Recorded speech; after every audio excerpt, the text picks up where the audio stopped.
नाजरीन, आज की दो बड़ी खबरें, उसमें से एक तो शेर अफजल साहब की है।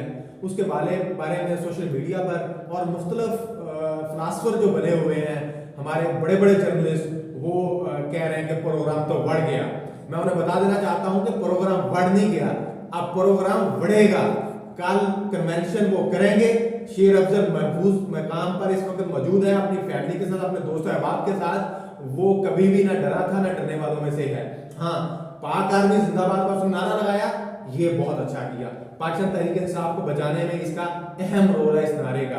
अगली बात जो मैं करने जा रहा हूं वो ये है कि इमरान रियाज ने कहा कि मुझे आप लोगों की सिंपैथी, आप लोगों की हमदर्दियों की जरूरत नहीं, मैं वहीं से शुरू करूंगा जहां से मैंने खत्म की थी बात। और आज मैं ये बता देना चाहता हूं कि दिल छोटा नहीं करना।